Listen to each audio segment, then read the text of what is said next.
You stand in a cramped archive at midnight, breathing dust that smells like old glue and burned ink, and the face on the marble bust seems familiar yet wrong, as if someone stitched 3 different people together while you weren't looking. You probably think myths and national heroes are solid, carved-in-stone people who once ate breakfast and hated taxes, but history loves to knit a believable costume out of rumor, political needs, and copy-paste storytelling. In this video, we'll rip open 15 of the most famous faces, Homer to Vlad, and ask which ones are historical humans and which are public relations campaigns from the past. For each figure, I'll give you the neat movie story version in 2 lines, and then the ugly archival truth that makes scholars squint and sometimes weep. Expect missing diaries, centuries-long silence, suspiciously tidy origin stories, and the occasional ancient writer who confuses a god for a general. This is not smug dismissal. It's a reality check that says, legends can be maps, not people. By the end, you'll know which heroes might be smoke and mirror icons, which are mashed-up composites, and which are real people. Number 1. Homer is the legendary blind poet credited with composing the Iliad and the Odyssey, epic poems set in Bronze Age Greece that shaped Western literature for millennia, and supposedly came from oral recitations sometime around the 8th century BCE. The popular image is an old bard in a toga reciting heroic rants by torchlight, but the real problem is that Homer might be a brand, not a man. There's no contemporary biography, no manuscript written in his hand, and the poems show a stew of dialects and layers of storytelling that suggest long oral evolution. Scholars debate whether a single poet composed both epics, or whether many generations of rhapsodes gradually stitched them into their familiar forms, adding local episodes and polish each time they performed.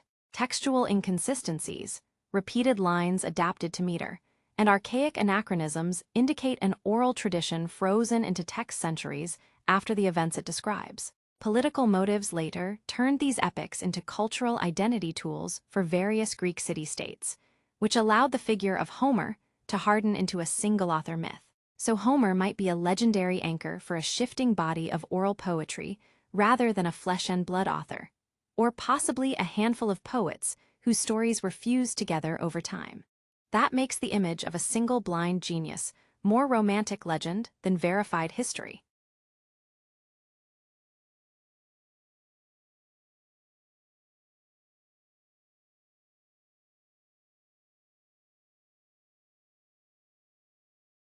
Number 2. Robin Hood is the archetypal outlaw who stole from the rich, gave to the poor, led merry men in Sherwood Forest, and gallantly tangled with corrupt sheriffs and Prince Johns in late medieval England.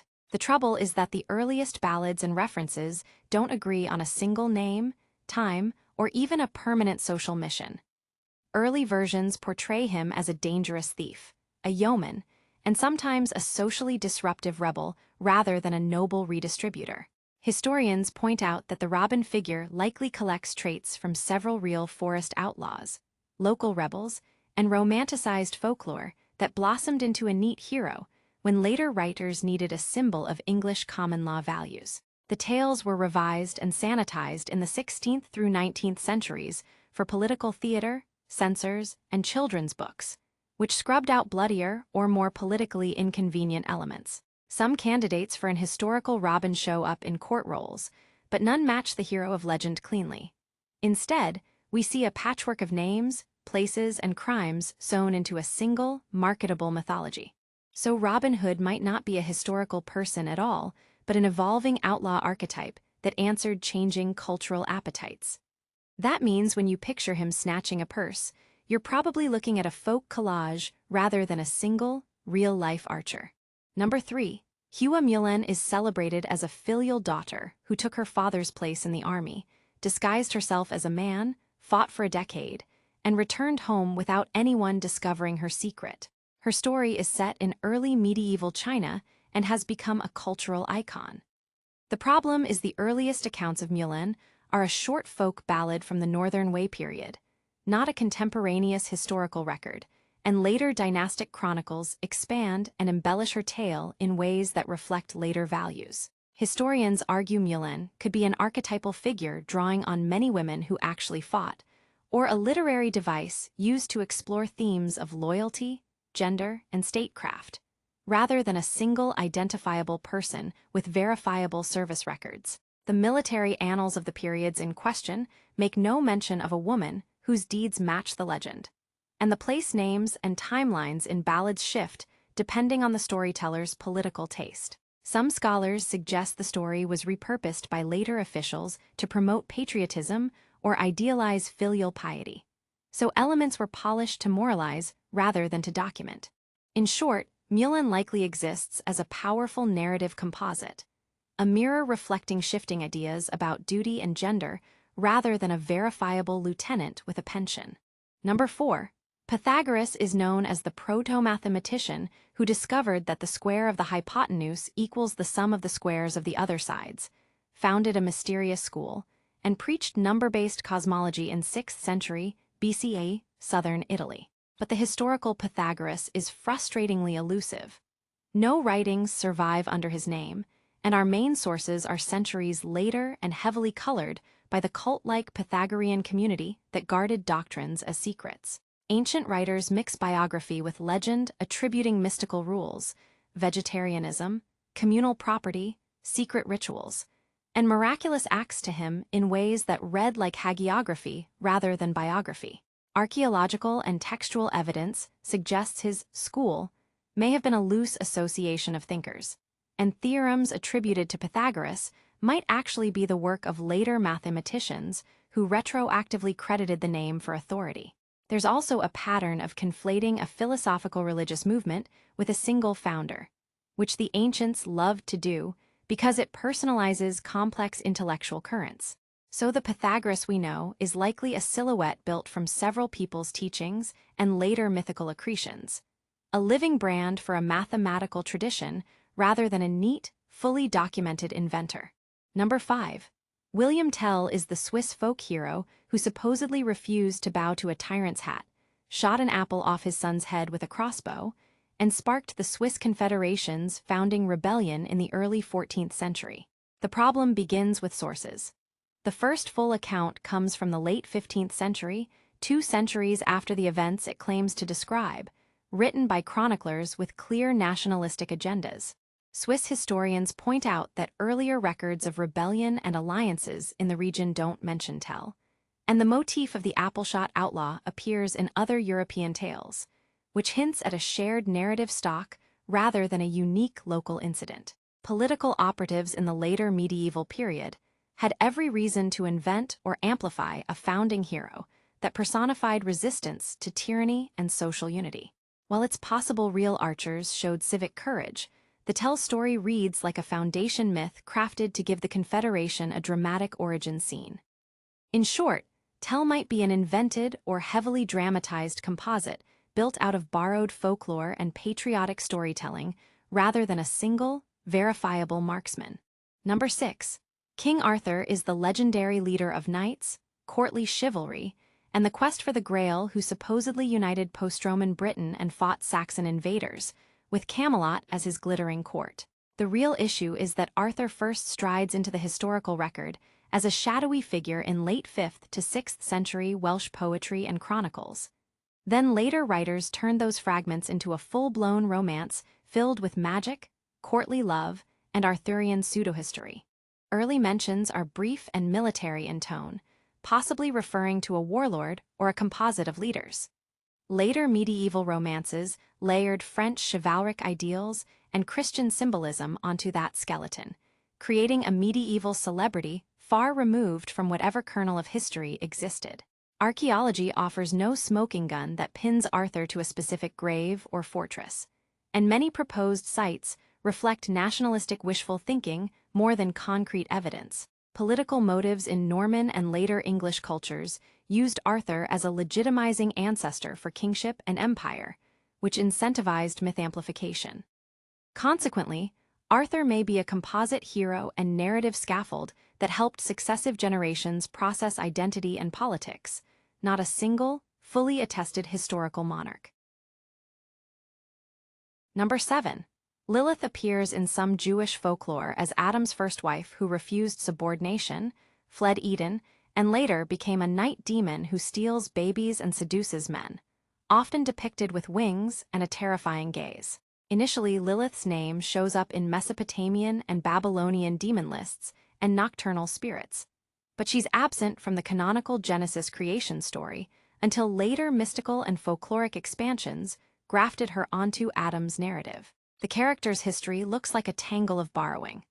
Older Sumerian and Akkadian night spirits were later reinterpreted through rabbinic, mystical, and medieval lenses to address anxieties about infant mortality, female sexuality, and social order.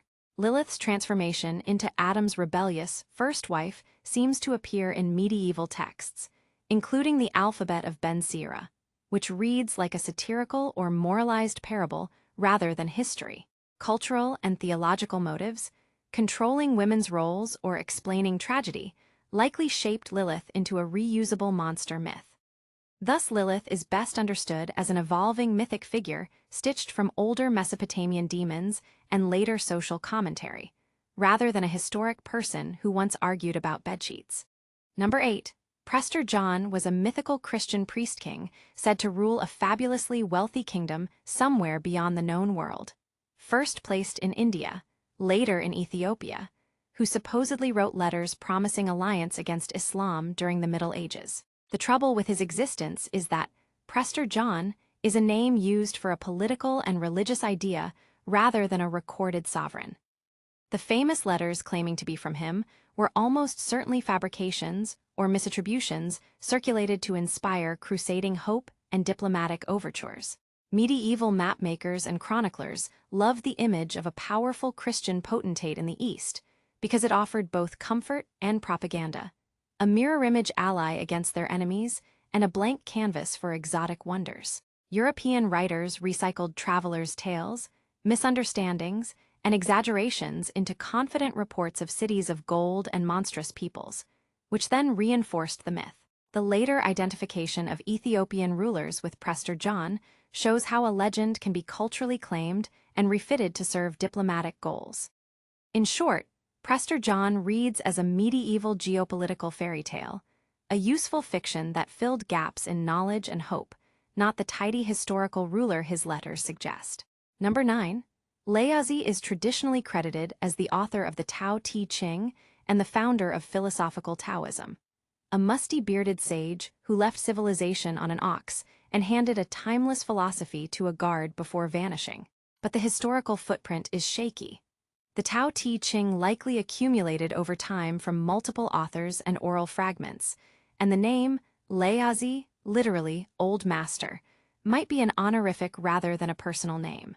The text itself contains layers and stylistic shifts that point to a gradual compilation between the 6th and 4th centuries BCE, making it more a textual anthology than the product of a single hermit. Later hagiography and religious Taoism retrofitted Laozi into a biographical holy man to legitimize institutions and rituals, turning what may have been a set of teachings into a branded founder narrative. Some scholars argue that the figure of Laozi was constructed to give the Tao an ancient, authoritative face in debates with Confucianism and other schools.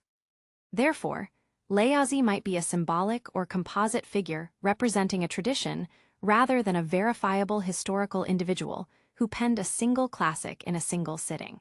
Number 10. John Henry is the folk hero who raced a steam-powered drill with his hammer, beat the machine, and died with the hammer in his hand. A symbol of human dignity against industrialization in 19th century America. The problem is that the John Henry story exists in multiple regional variants and song traditions, and there are several candidates in railroad records whose lives resemble the legend but none that match it perfectly. Different locations claim different burial sites and details, hinting that the ballad absorbed stories from many real laborers who died or fought mechanization, turning them into a single emblematic figure.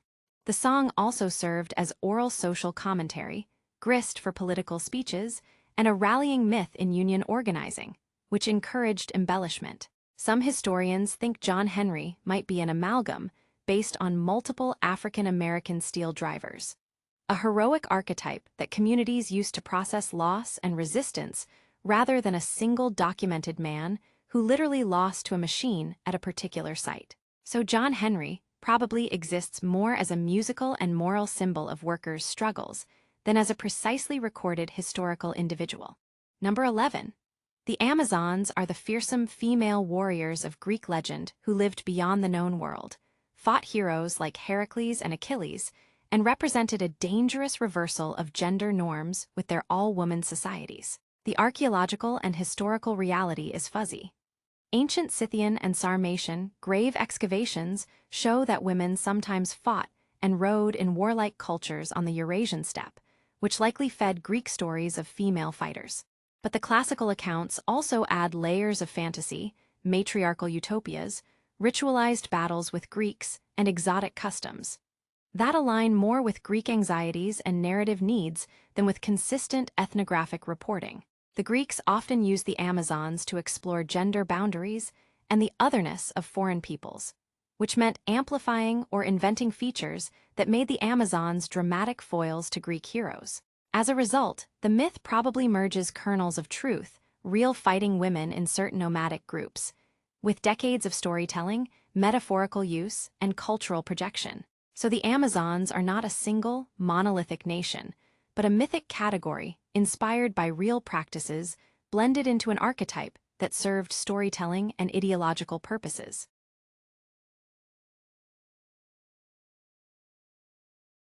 Number 12. Romulus and Remus are the twin brothers who, according to Roman myth, were suckled by a she-wolf, later fought over founding a city, and produced Rome, a tidy origin with divine ancestry and fratricidal politics. The historical problem is that these are clearly mythic motifs. The miraculous wolf, ambiguous parentage, and the founding dual pattern recur in other Indo-European and Mediterranean myths, and the earliest Roman historians wrote centuries after the supposed events. Archaeology shows settlement in the area of Rome, but it doesn't confirm the specific narrative details or divine lineage. Instead, the story looks like a symbolic charter myth that stitched together local clans, sacred locales, and political ideology into a memorable origin tale. Later Roman leaders loved to link themselves to Romulus as ancestry, which made the tale a powerful political tool for legitimizing rule and imperial destiny. It's likely that one or several tribal leaders contributed to Rome's growth, and their deeds were repackaged into the twin founding narrative for moral and political clarity.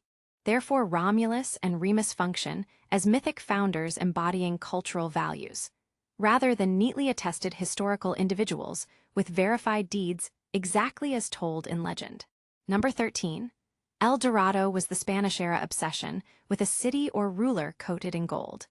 Originally a ritual wherein a chieftain was allegedly covered in gold dust and bathed in a lake, later magnified into an entire golden city somewhere in the New World. The issue is that El Dorado's story mutated dramatically through miscommunication, conquistador fever, and the greed-driven imaginations of European explorers and chroniclers with very flexible standards for evidence. Indigenous rituals involving gold and water may have been misinterpreted and then sensationalized in European retellings that conflated a single ceremony with an entire place made of precious metal. Multiple expeditions and fabricated maps perpetuated the myth, while anthropological and archaeological work found no city of pure gold. Instead, there were real, complex societies with valuable artifacts misunderstood through colonial lenses. Thus, El Dorado functioned as a European mirage that motivated conquest and exploitation more than it reflected an actual urban gold utopia. In short, El Dorado is better read as a metaphor for colonial desire and the deadly lure of treasure myths than as a factual geographical destination. Number 14. Saint Christopher is venerated as the giant who carried travelers safely across a dangerous river, and sometimes depicted in medieval art as Cynocephalus, a dog-headed man, or as a towering protector against sudden death. The contradiction between devotional popularity and historical evidence is striking. Christopher's cult exploded in the Middle Ages, yet reliable historical details about his life are scant, and the earliest hagiographies are late, full of symbolic motifs and miraculous embellishments. The dog-headed depiction may have arisen from mistranslation, medieval bestiaries, or conflation with tales of foreign peoples. While the saint's giant stature echoes older mythic motifs of heroic border guardians, churches promoted his image because invoking a powerful protector who literally ferried Christ across the waters made for vivid popular devotion and a tangible protective ritual.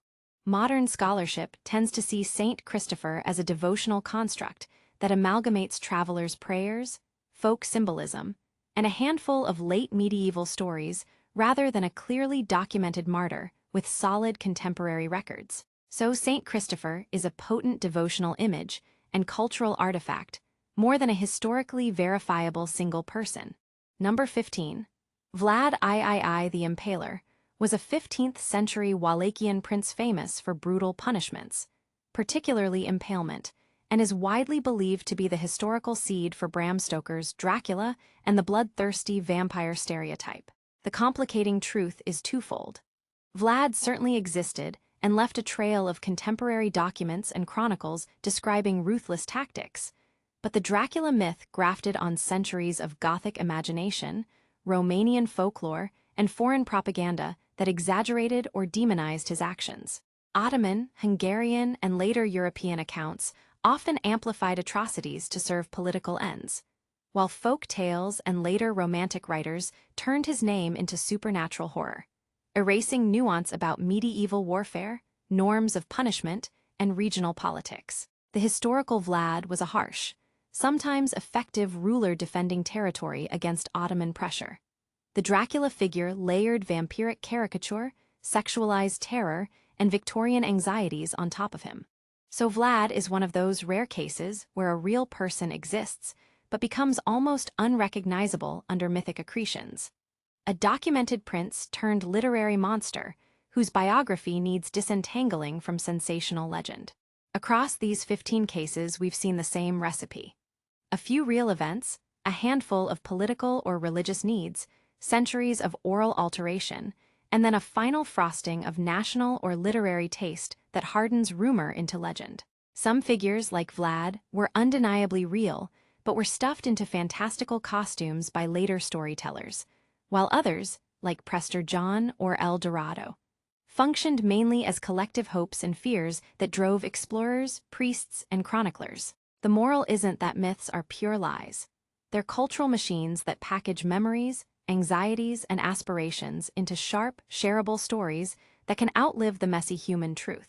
When you read a heroic origin, look for the silence between the lines, missing records, late sources, and sudden interest right when someone needs a hero. History is a forensic discipline as much as it is narrative. We follow the crumbs of documents, archaeology, and motive to separate biography from branding. If this rearranged your mental museum of heroes, subscribe for more history that smells faintly of old ink.